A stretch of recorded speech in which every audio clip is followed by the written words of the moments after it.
यानी 15 में से 10 या 12 क्वेश्चन आप लोग को इस वीडियो से मिलने वाले हैं। और हाँ, 1 रुपया में आप लोग को क्या क्या बताने वाले हैं वो भी आप लोग इस वीडियो में देख लीजिए। आप लोग को वीडियो देखने का कोई पैसा नहीं लगेगा। अगर आप लोग PDF चाहते हैं तभी आप लोग को ओनली फॉर 1 रुपया लगेगा। और 1 रुपया में कितना चीज़ आप लोग को हम बताने वाले हैं तो आप लोग वीडियो में खुद ही देख लीजिएगा। तो चलिए वीडियो को हम शुरुआत करते हैं। जय हिंद मेरे प्यारे भाइयों एवं बहनों, जैसा कि आप लोग से हम वादा किए थे कि सीटेट दिसंबर प्रिपरेशन 2023 यूट्यूब चैनल पर ही बिल्कुल फ्री में करवाएंगे। तो आज से हम वीडियो को स्टार्ट कर रहे हैं। साथियों, आप लोग को बता दो कि यूट्यूब पर बहुत सारे टीचर पढ़ाते हैं और बहुत स्टूडेंट भी पढ़ते हैं, लाखों में पढ़ते भी हैं और बहुत टीचर पढ़ाते भी हैं, लेकिन बहुत ही कम स्टूडेंट पास करते हैं। आप लोग को पता होनी चाहिए कि सीटेट में 100% में से 6 या 7% विद्यार्थी ही पास करते हैं। आखिर क्यों? रीज़न क्या है? रीज़न यही है कि बहुत सारे क्वेश्चन में कन्फ्यूजन उत्पन्न होता है। तो साथियों, आज के बाद अब आप लोग को ज़िंदगी में दोबारा वीडियो नहीं देखना पड़ेगा। क्यों बोल रहे हैं? क्योंकि इस तरह से आप लोग को हम समझाने वाले हैं ना, आप लोग को किसी भी क्वेश्चन में कन्फ्यूजन नहीं होगा। हम क्वेश्चन में ही आंसर छुपाने का प्रयास करेंगे, अलग से कोई ट्रिक भी आप लोग को नहीं बताएंगे। जो क्वेश्चन रहेगा आप लोग को क्वेश्चन में ही आंसर दिखेगा। आप लोग पैसेंस रख करके इस वीडियो को देखिए। और हाँ, एक बात भी आप लोग को बता दूं कि इस वीडियो में देखिए आप लोग को 4 मनोवैज्ञानिक के बारे में बताने वाले हैं। जैसा कि देखिए जीन पियाजे हैं, उसके बाद कोहलबर्ग, वाइगोत्स्की और नोम चोम्स्की, ये चारों मनोवैज्ञानिक के बारे में इसी वीडियो में ख़त्म करने वाले हैं। साथियों, आप लोग को पता होनी चाहिए कि CDP का यही 4 टॉपिक जो है 15 में से 10 से लेकर के 12 क्वेश्चन आप लोग को गारंटी के साथ कहेंगे कि इस वीडियो से, मेरा जो ये वीडियो बन रहा है इसी वीडियो से आएगा और इसी 4 टॉपिक से 10 या 12 क्वेश्चन आने वाला है और आता भी है।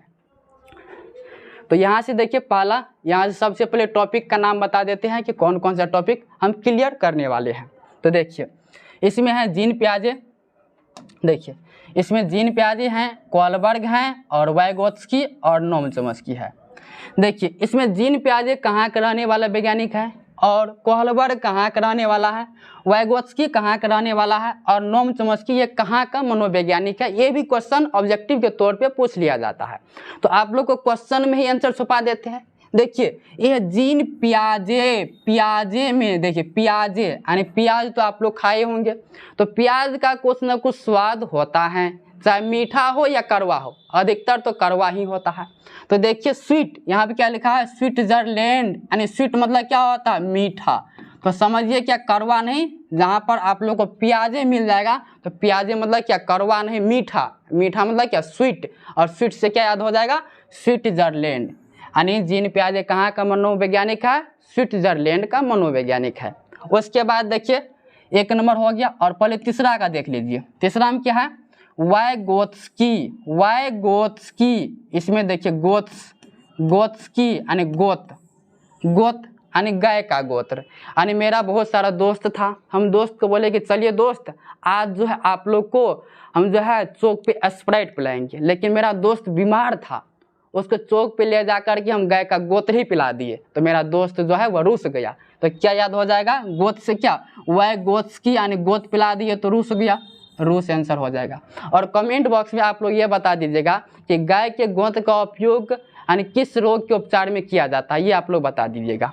तो ये 2 को याद हो गया कि वाइगोत्स्की कहाँ का मनोवैज्ञानिक है, रूस का है। और बाकी 2 को जो यहाँ पर आ गया, एक है कोहलबर्ग और दूसरा यहाँ पे देखिए कौन है, नोम चोम्स्की। तो ये दोनों कहाँ के वैज्ञानिक है, ये दोनों अमेरिका का वैज्ञानिक है। अब आप लोग को कन्फ्यूजन नहीं होगा कि कौन मनोवैज्ञानिक कहाँ का रहने वाला है। चलिए उसके बाद चलते हैं इसके सिद्धांत की तरफ कि जीन पियाजे कौन सिद्धांत दिया है। तो ये दिया है कौन, संज्ञानात्मक विकास का सिद्धांत। उसके बाद देखिए कोहलबर्ग कौन सा सिद्धांत दिया, यह नैतिक विकास का सिद्धांत। उसके बाद देखिए वाइगोत्स्की, वाइगोत्स्की सामाजिक सांस्कृतिक का सिद्धांत। उसके बाद देखिए नोम चोम्स्की, ये दिया भाषा विकास का सिद्धांत। अब इस चारों सिद्धांत को हम बारी बारी से समझते हैं, आप लोग घबराइए नहीं। तो चलिए पहला सिद्धांत से यहाँ से हम शुरुआत करते हैं। तो पहला देखिए यहाँ पे जीन पियाजे, और जीन पियाजे से देखिए 6 से 7 ऑब्जेक्टिव जीन पियाजे से ही आप लोग को पूछा जाता है, और इसको आप लोग को दिमाग में अभी का भी हम बैठाने वाले हैं। आप लोग पैसेंस रख करके वीडियो को तो देखते रहिए। चलिए देखिए जीन पियाजे, यहाँ क्या है जीन पियाजे। तो जीन पियाजे कहाँ का मनोवैज्ञानिक है? जीन पियाजे, प्याज यानी स्वीट होता है, यानी स्विट्जरलैंड का। जीन पियाजे कहाँ का वैज्ञानिक है? स्विट्जरलैंड का। और ये कौन सा सिद्धांत दिया? इसके सिद्धांत का नाम क्या? संज्ञानात्मक विकास का सिद्धांत। यानी जहाँ पर भी आप लोग को जीन पियाजे मिल जाएगा ना, तो ध्यान रखना क्या? संज्ञानात्मक विकास, संज्ञानात्मक विकास का सिद्धांत। यानी संज्ञान होता क्या है ये आप लोग पहले समझ लीजिए कि ये जो संज्ञान आप लोग का बार बार हम कह रहे हैं, ये संज्ञान होता क्या है। तो संज्ञान का मतलब होता है कि किसी भी चीज़ के बारे में नॉलेज प्राप्त करना, किसी भी चीज़ के बारे में जानना ही क्या कहलाता है? संज्ञान कहलाता है। जैसे एक एग्जाम्पल से समझते हैं कि 2 वर्ष का बच्चा का हम ले लेते हैं। 2 वर्ष के बच्चा को कोई नॉलेज नहीं रहता है कि ये मेरा मम्मी है, ये मेरा पापा है, कोई नॉलेज नहीं रहता है। तो वह धीरे धीरे क्या होता है? सीखते हैं। जैसे 2 से 3 वर्ष हो गया, 4 वर्ष हो गया, 5 वर्ष हो गया, जैसे जैसे बड़ा होती है उसमें परिपक्वता आती है, वैसे वैसे क्या होता है उसके दिमाग में कंसेप्ट बन जाते हैं। तो जीन पियाजे भी अपने सिद्धांत में वही बताया है कि जैसे जैसे बच्चों में जैविक परिपक्वता आती है, वैसे वैसे वह वस्तुओं के बारे में अपने दिमाग में कंसेप्ट बना लेते हैं। जैसे अभी ही बताए हैं कि बच्चा के शुरू में कोई दिमाग नहीं रहता है कि कौन मेरा मम्मी है, कौन मेरा पापा है, पूरा सही से नहीं जानते हैं। लेकिन जैसे जैसे बड़ा होते हैं वह सबका छाप बना लेते हैं कि ये मेरा मम्मी है, ये मेरा पापा है, ये मेरा नाना है, और ये मेरा नानी है, और ये मेरा घर है, ये मेरा खेत है। मतलब जैसे जैसे उसका उम्र बढ़ते जाते हैं ना, उसके दिमाग में कंसेप्ट बन जाते हैं कि यही मेरा पापा है, और यही मेरा मम्मी है, और यही मेरा घर है, और यही मेरा सारी वस्तुएं है, उसको समझ में आ जाते हैं। तो यही जीन पियाजे बताया है। उसके बाद देखिए ये पॉइंट बहुत बार ऑब्जेक्टिव में पूछा है कि बच्चे को सक्रिय ज्ञान निर्माता तथा नन्हे वैज्ञानिक हैं जो संसार के बारे में अपने सिद्धांतों की रचना करते हैं। देखिए जीन पियाजे बच्चे को क्या बताया है? सक्रिय ज्ञान निर्माता और नन्हे वैज्ञानिक, ये ऑब्जेक्टिव पूछा जाता है। देखिए एक एग्जाम्पल से समझते हैं।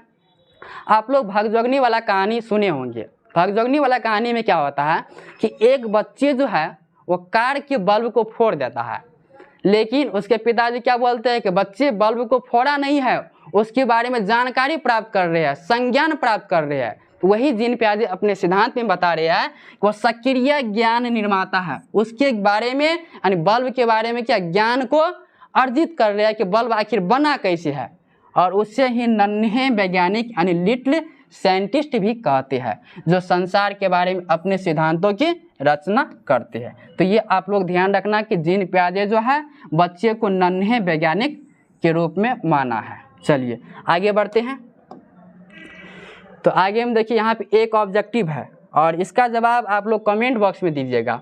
क्या है यहाँ पे क्वेश्चन देख लीजिए। ऑब्जेक्टिव नंबर 1 है, खाली स्थान यहाँ पे है, के विचार से बच्चे सक्रिय ज्ञान निर्माता तथा नन्हे वैज्ञानिक हैं जो संसार के बारे में अपने सिद्धांतों की रचना करते हैं।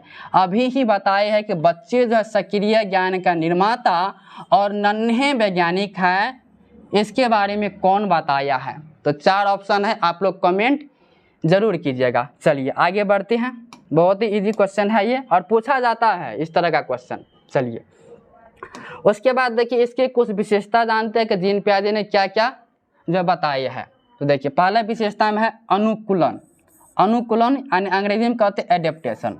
साथियों जो भी आप लोग को यहाँ पे हिंदी में नाम बता रहे हैं ना, आप लोग इंग्लिश में याद करने का प्रयास कीजिएगा, क्योंकि सीटेट में बहुत सारा हिंदी नाम होता है, इसलिए इंग्लिश में ही आप लोग ध्यान रखने का प्रयास कीजिएगा। चलिए देखिए यहाँ क्या है, अनुकूलन अंग्रेजी में कहते हैं एडेप्टेशन, यानी वातावरण के अनुसार अपने आप को ढालना अनुकूलन कहलाती है। ये 2 प्रकार से होती है। एक एग्जाम्पल से समझते हैं। आप लोग बस पर सफ़र किए होंगे, बस के आगे में क्या लिखा रहा था? वातानुकूलित। जैसे आप लोग पटना से रांची जाते हैं तो पटना का माहौल वातावरण कुछ और है, और जैसे ही रांची जाते वहाँ के वातावरण कुछ और है, लेकिन फिर भी हम लोग उस वातावरण में उस टेम्परेचर में क्या होते हैं? ढल जाते हैं। उसी को क्या कहते हैं कि वातावरण के अनुसार अपने आप को ढालना अनुकूलन कहलाती है। आप लोग घबराइए नहीं, ऑब्जेक्टिव आएगा, आप लोग को ऑब्जेक्टिव में आंसर दिखेगा कि कहाँ पे आंसर है। तो ये आप लोग इतना ध्यान रखना परिभाषा कि वातावरण के साथ यानी वातावरण के अनुसार अपने आप को ढालना ही क्या कहलाता है, अनुकूलन कहलाती है। इसकी प्रक्रिया दो प्रकार की होती है। पहला में देखिए क्या है, पहला में आत्मसात्करण और दूसरा में क्या है, समायोजन। अंग्रेजी में देखिए आत्मसात्करण को कहते हैं एसिमिलेशन और समायोजन को कहते हैं एकोमोडेशन। देखिए बहुत सारे विद्यार्थी को इसी दोनों में कन्फ्यूजन होते हैं और एग्जाम में क्वेश्चन को मिस करके आते हैं। आप लोग को इसी जो लाइन जो है यहाँ पे लाइन में ही आप लोग को आंसर छुपा देते हैं। देखिए आत्मसात्करण, आत्मसात्करण यानी आत्मा में जो पहले से चीज स्टोर है उसका प्रयोग करके अगर क्या करते नए ज्ञान के साथ जोड़ते हैं तब उसको क्या कहते हैं, आत्मसात्करण। लेकिन समायोजन में क्या होता है कि जो आत्मा में पहले से स्टोर है उसमें परिवर्तन करता है, संशोधित करता है, तब उसको क्या कहते हैं, समायोजन कहते हैं। देखिए इसमें क्या लिखे है कि पूर्व ज्ञान को नए ज्ञान के साथ जोड़ना क्या कहलाती, आत्मसात्करण कहलाती है। जैसे एक एग्जाम्पल लेते हैं, यानी कोई बच्चा था, वह बच्चा क्या देख लिया, एक कुत्ता को देख लिया यहाँ पे, और कुत्ता में दिमाग लगाया कि कुत्ता का क्या होते, 4 पैर होते हैं, एक पूंछ होती है और मूंछ होती है और भों भों करता है और वह काला कलर का होता है। इसको देख लिया और उसके बाद एक और दूसरा कुत्ता आता है और यहाँ पे इन्होंने देख लिया इसके भी 4 पैर हैं और इसके भी एक पूंछ है और इसका भी एक मूंछ है और ये भी भों भों करता है। लेकिन अब यहाँ पे बच्चा दिमाग लगाया कि यहाँ पे काला कलर का था लेकिन यहाँ पे उजला कलर का हो गया। इससे बच्चा क्या दिमाग लगाया कि नहीं, यानी कलर कुछ भी हो सकता है, चाहे काला हो या उजला हो या भूरा हो, किसी भी कलर का कुत्ता हो सकता है। यानी जो उसके साथ पूर्व ज्ञान था उस ज्ञान को नए ज्ञान के साथ जोड़ दिया, तो उसको क्या कहते हैं, आत्मसात्करण कहते हैं। लेकिन समायोजन में क्या है देख लीजिए, पूर्व ज्ञान में परिवर्तन करके वातावरण के साथ तालमेल करना ही समायोजन कहलाता है। अब देखिए कुछ समय के बाद वही बच्चा एक बिल्ली को देख लेते हैं और बिल्ली में यहाँ पे दिमाग लगाते हैं कि अरे इसका भी 4 पैर है, इसका भी एक पूंछ है और इसका भी यहाँ पे मूंछ है, लेकिन ये म्यों म्यों करती है। तब बच्चा यहाँ पे कन्फ्यूजन में आ गई है, कुत्ता नहीं कि बल्कि बिल्ली भी हो सकता है और कोई दूसरा भी जानवर हो सकता है जिसकी 4 पैर होती है, मूंछ होती है, पूंछ होती है, वह कोई और दूसरा जानवर भी हो सकता है। यानी क्या किया कि अपने ज्ञान में परिवर्तन किया, संशोधित किया, तब उसको क्या कहते हैं, समायोजन कहते हैं। अगर आप लोग एक लाइन में याद करना चाहे तो क्वेश्चन में देखिए कि आत्मसात्करण यानी आत्मा में जो पहले से चीज स्टोर है अगर उसके प्रयोग करके नया ज्ञान में मिलाते हैं तब कहते हैं आत्मसात्करण। लेकिन समायोजन में जो आत्मा में पहले से स्टोर है और उसमें संशोधित करता है, परिवर्तन करता है, तब उसको क्या कहते हैं, समायोजन। नामे में है कि समायोजन, समायोजित करना, संशोधित करना, परिवर्तन करना। चलिए आगे बढ़ते हैं।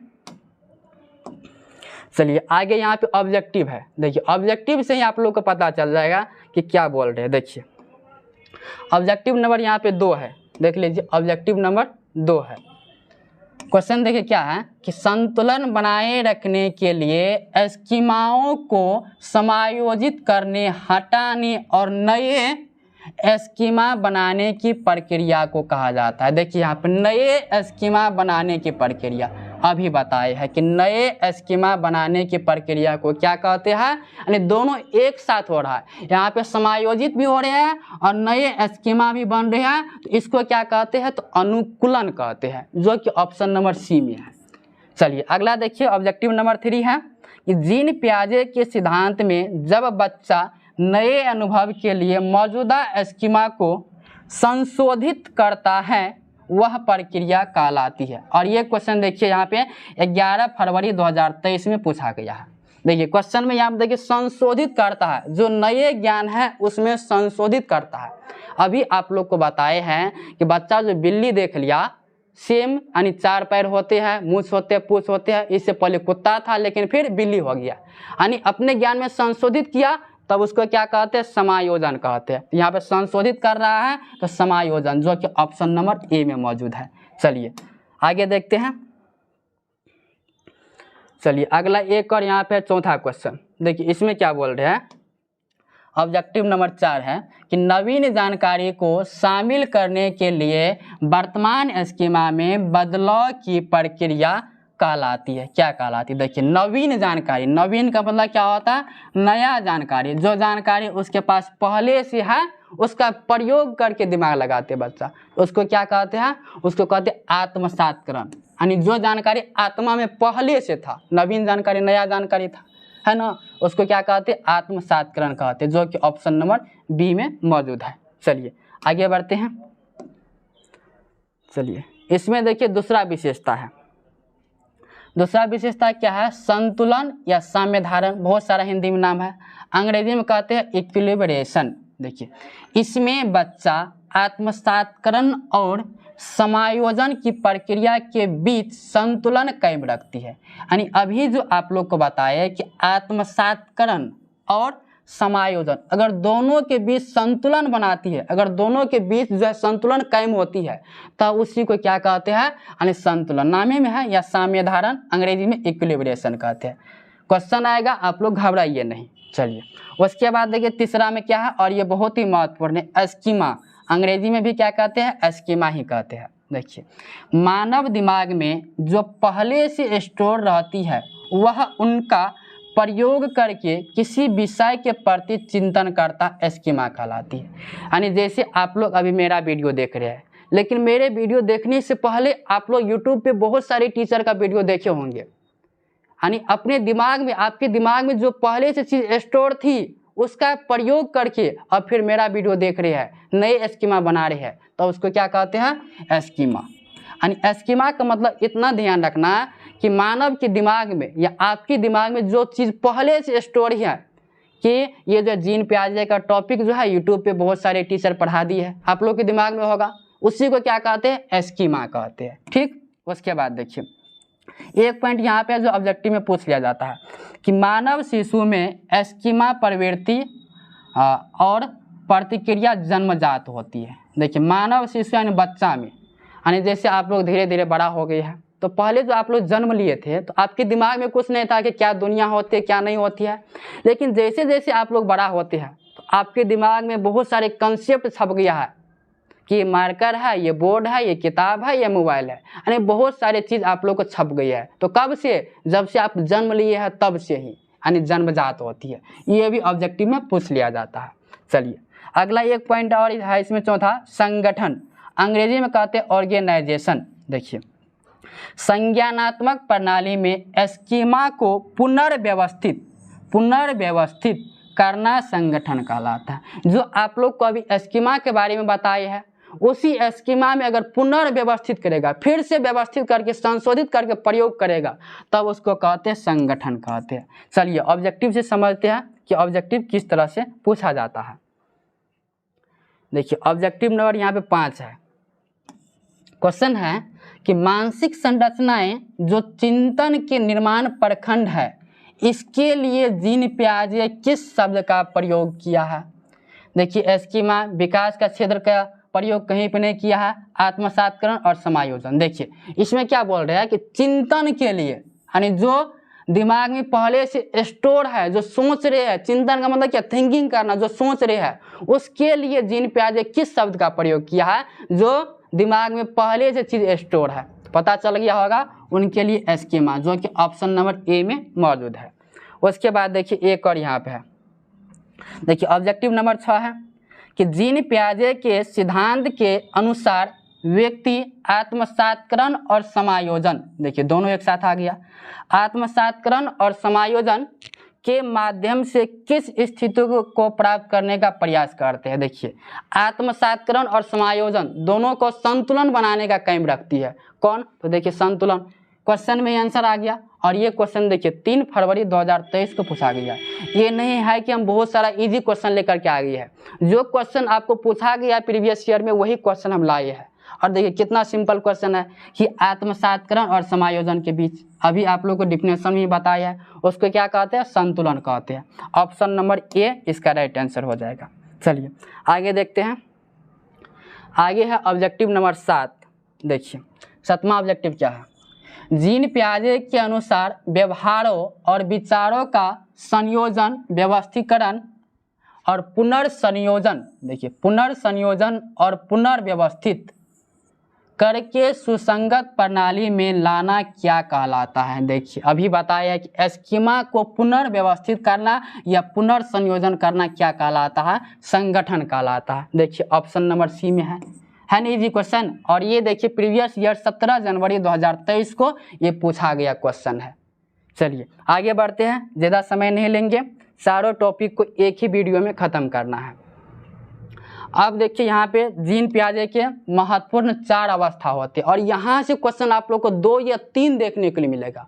तो सबसे पहले पूरा डिटेल में हम समझ लेते हैं चारों का, उसके बाद आप लोग को दिमाग में कैसे याद रखेंगे वो आप लोग को बताएंगे। मात्र 1 मिनट के अंदर वो दिमाग में रखने के लिए कैसे रखेंगे वो आप लोग को बताएंगे। पहले पूरा डिटेल में समझ लेते हैं, ठीक है। चलिए समझते हैं। तो जीन पियाजे जो है, यहाँ देखिए जीन पियाजे कौन सा विकास का सिद्धांत दिया, तो संज्ञानात्मक विकास का सिद्धांत। ये भी ऑब्जेक्टिव में पूछ लिया जाता है। और कितनी अवस्था है इसका, 4 अवस्था है। कौन कौन, देखिए याद करने का ऐसे भी याद कर सकते, SPCF, SPCF। इसका मतलब समझ में नहीं आया तो पहले आप लोग पूरा डिटेल में समझिए, तब आप लोग को शॉर्ट्स में यानी सारांश में समझाएंगे। देखिए क्या है, पहला संवेदी पेशीय अवस्था, एस का मतलब क्या, एस देखिए एस से सेंसरी मोटर स्टेज। और इसमें बच्चा का एज क्या होता है, 0 से लेकर के 2 वर्ष। ठीक, देखिए इसमें बच्चा कैसे सीखते हैं, इस अवस्था में बच्चे अपने 5 ज्ञानेंद्रिय कितने होते हैं, 5 होते हैं। कौन कौन, आँख, कान, नाक, त्वचा, जीभ के माध्यम से सीखते हैं। दूसरा देखिए, इस अवस्था में बच्चा अपने दिमाग में वस्तुओं का छाप, यही मेन पॉइंट है, वस्तुओं का छाप बनाना शुरू कर देता है, जिससे छिपी हुई वस्तुओं को भी खोज लेता है। इसे वस्तु स्थायित्व भी कहते हैं। देखिए इस अवस्था में क्या होता है, यानी सेंसरी मोटर स्टेज में क्या होता है कि बच्चा जो है वो छाप बनाना शुरू कर देता है। जैसे ही जन्म लिए, यानी जन्म से लेकर कितना, 2 वर्ष का बच्चा, इसके बीच जो भी बच्चा होगा वो छाप बनाना शुरू कर देता है। यानी जन्म के बाद क्या होता है, ये पता करता है कि ये मार्कर है, ये मेरा मम्मी है, ये मेरा पापा है, और ये मेरा नाना है या नानी है, कुछ भी है, यानी छाप बना लेते हैं कि इस तरह का अगर कलर होगा, इस तरह देखने में लगेगा, तो इसको हम ये कह सकते हैं, यानी छाप बनाना शुरू कर देते हैं। और एक तीसरा पॉइंट देखिए, बहुत ही इंपॉर्टेंट पॉइंट है, इसी अवस्था में बच्चा नकल करने, देखिए नकल यानी कॉपी करने की शुरुआत करते हैं। इसको भी एक एग्जांपल से समझते हैं। जैसे किसी बच्चे की मम्मी होंगे, वो जैसे श्रृंगार करते हैं, श्रृंगार में क्या सिंदूर लगाते हैं या फेयर लवली फेस वॉश जो भी करते हैं, वह करके तो चले जाते हैं, लेकिन अगर बच्चा देख लिया तो बच्चा के दिमाग में वो स्टोर रहती है। कुछ समय के बाद भी बच्चा क्या करते हैं, जैसे ही उसके मम्मी यूज़ किए थे सभी को वह पूरा मुँह में लेप लेते, जितना फेयर लवली हो, जितना फेस वॉश हो, सभी को वह अपने मुंह में लेप लेती है, जैसे मर्जी हो वैसे कर लेती है, यानी नकल कर लेते हैं। तो नकल करने की अवस्था इसी को कहते हैं, किसको, संवेदी पेशीय अवस्था। अंग्रेजी में ही आप लोग हमेशा ध्यान रखना, क्योंकि हिंदी में बहुत सारा नाम होता है। यानी सेंसरी मोटर स्टेज में नकल की शुरुआत होती है। ठीक है, चलिए उसके बाद देखिए इस पॉइंट को फिर से समझिए कि अपने दिमाग में वस्तुओं का छाप बनाना, यानी जैसे आप लोग मोबाइल देखते होंगे, अगर आपके बच्चे भी होंगे तो बच्चे अगर मोबाइल को देख लिया तो मोबाइल लेने के लिए जो है वो तैयार हो जाएंगे कि किसी तरह मोबाइल ले लेंगे, क्योंकि आजकल का बच्चा के लिए मोबाइल ही बहुत ही प्यारा होता है। अगर उस कंडीशन में आप लोग क्या करते हैं, मोबाइल को छुपा करके यानी तकिया तर में रख देंगे, लेकिन फिर भी बच्चा अगर 2 साल तक का बच्चा होगा तो जैसे हो वह खोज लेता है, तो यानी छिपी हुई वस्तुओं को खोज लेता, उसी को क्या कहते हैं, वस्तु स्थायित्व। यानी वस्तु स्थायित्व का गुण किस अवस्था में आता है, तो सेंसरी मोटर स्टेज में आता है। ये भी ऑब्जेक्टिव में पूछा गया है। चलिए आगे हम क्वेश्चन कर लेते हैं। चलिए ऑब्जेक्टिव नंबर यहाँ पे 8 होगा, पढ़िए और आप लोग बताइए ऑब्जेक्टिव नंबर 8 में क्या। देखिए छिपी हुई वस्तुओं को पुनः प्राप्त करना। आगे आने वही क्वेश्चन कि छिपी हुई वस्तुओं को खोज लेना वस्तु स्थायित्व कहलाता है, और किस अवस्था में, तो सेंसरी मोटर स्टेज में, जो अभी आप लोग को बताया वस्तु स्थायित्व। ऑप्शन नंबर क्या होगा, बी हो जाएगा, ज़्यादा समय हम नहीं लेंगे। उसके बाद देखिए ऑब्जेक्टिव नंबर 9 में क्या है, जीन पियाजे के संज्ञानात्मक विकास के सिद्धांत के अनुसार किस चरण पर बच्चे दूसरे का नकल करना, अनुसरण करना शुरू कर देता है। तो नकल करना अभी बताए सेंसरी मोटर स्टेज यानी संवेदी गामक अवस्था, जो कि ऑप्शन नंबर ए में ही मौजूद है। अभी एग्जाम्पल के थ्रू आप लोग को समझाई है। चलिए आगे देखते हैं, ऑब्जेक्टिव में ज़्यादा समय हम नहीं लेंगे। चलिए अगला आता है दूसरा स्टेज। दूसरा में देख लीजिए क्या है, पूर्व संक्रियात्मक अवस्था, अंग्रेजी में कहते हैं प्री ऑपरेशनल स्टेज। अभी आप लोग को एक चीज़ बताए होंगे क्या, SPCF। देखिए यहीं से आप लोग को धीरे धीरे सारांश बन रहा है। एस मतलब क्या, सेंसरी मोटर स्टेज, और ये कितने साल का, 0 से लेकर के 2 वर्ष के बच्चे में आता है। और इसमें क्या होता है, वस्तु अस्थायित्व का गुण आ जाता है, यानी छाप बनाना शुरू कर देता है, यानी नकल करना शुरू कर देता है। तो ध्यान रखना सेंसरी मोटर स्टेज में, ठीक। उसके बाद देखिए पी आ गया, तो पी का मतलब क्या, प्री ऑपरेशनल स्टेज, हिंदी में क्या कहते हैं, पूर्व संक्रियात्मक अवस्था। इसका एज देख लीजिए 2 से लेकर के 7 वर्ष। तो यहाँ से क्या होगा, इसका 2 से लेकर के 7 वर्ष का बच्चा होगा इसमें, ठीक। अब देखिए इसमें क्या होता है कि बच्चा सामने वाली चीज़ों को देख पाएगा, समझ पाएगा, लेकिन कोई क्रिया नहीं कर पाएगा, इसलिए इसे क्रिया करने से पहले की अवस्था कहा जाता है। ये भी ऑब्जेक्टिव में पूछा गया है कि जीन पियाजे के अनुसार क्रिया करने से पहले की अवस्था किस अवस्था को कहा गया है, तो किसको कहा गया है, तो पूर्व संक्रियात्मक अवस्था, प्री ऑपरेशनल स्टेज को कहा गया है। इसमें क्या होता है, तो बच्चा जो है वह वस्तु को देख पाएगा, समझ पाएगा, लेकिन कोई क्रिया नहीं कर पाएगा। कह देगा कि ये मार्कर है, लेकिन इसका उपयोग नहीं जानेगा कि मार्कर का उपयोग क्या है, कि मार्कर का उपयोग जो लिखने में काम होता है वो नहीं जानता, सिर्फ देख पाएगा, समझ पाएगा, लेकिन क्रिया नहीं कर पाएगा, उपयोग नहीं कर पाएगा, ठीक। उसके बाद देखिए दूसरा पॉइंट, यही आप लोग को बार बार पूछ लिया जाता है। इस अवस्था में बच्चा प्रतीक, देखिए प्रतीक कहे तो सिंबल का उपयोग करने में निपुण हो जाता है, यानी प्रतीक के माध्यम से वह सीखना शुरू कर देता है। किसमें, तो पूर्व संक्रियात्मक अवस्था, प्री ऑपरेशनल स्टेज में। ये आप लोग ध्यान रखना, प्रतीक, अगर आप लोग को क्वेश्चन में कहीं भी प्रतीक का सिंबल आ जाए, प्रतीक यानी सिंबल कहीं भी आप लोग को मिल जाए, तो समझ लेना उसका आंसर क्या होने वाला है, तो प्री ऑपरेशनल स्टेज होने वाला है। चलिए आगे बढ़ते हैं। देखिए क्वेश्चन आ गया ऑब्जेक्टिव नंबर 10 कि प्रतीकवाद की अवधारणा जीन पियाजे के संज्ञानात्मक विकास सिद्धांतों के किस चरण पर चिन्हित की जाती है। देखिए प्रतीकवाद, अगर क्वेश्चन में प्रतीक यानी सिंबल दे करके अगर बच्चे को क्वेश्चन एराइज कर रहे हैं, सिंबल दे करके बता रहे हैं, सिंबल का चर्चा हो गया, प्रतीक का चर्चा हो गया, तो आप लोग डायरेक्ट क्या याद करना, पूर्व संक्रियात्मक अवस्था, प्री ऑपरेशनल स्टेज, जो कि ऑप्शन नंबर देख लीजिए बी में मौजूद है। तो SP कंप्लीट हो गया। उसके बाद चलते सी पे, सी पे क्या होता है, चलिए आगे बढ़ते हैं। चलिए इसमें देखिए कुछ और पॉइंट हैं, इसको पहले समझ लेते हैं, उसके बाद अगला स्टेज पे हम जाएंगे। देखिए तीसरा पॉइंट है इसमें, इस अवस्था में लक्ष्य निर्देशित व्यवहार की क्षमता आ जाती है। ये भी आप लोग ध्यान रखना कि लक्ष्य निर्देशित व्यवहार की क्षमता इसी अवस्था में आ जाती है। उसके बाद देखिए ये जितना भी पॉइंट आप लोग को ए से लेकर के जितना भी अभी बताने वाले हैं ना, इस अवस्था में सभी का कमी होती है, लेकिन इसके बाद जैसे ही आगे जाएंगे इस अवस्था में जितना भी पॉइंट बताने वाले हैं सभी कमी है, लेकिन आगे जाने के बाद सभी गुण आ जाते हैं। जैसे देखिए यहाँ पे जीववाद है, जीववाद है यानी इसको अंग्रेजी में क्या कहते हैं, एनिमिज्म कहते हैं।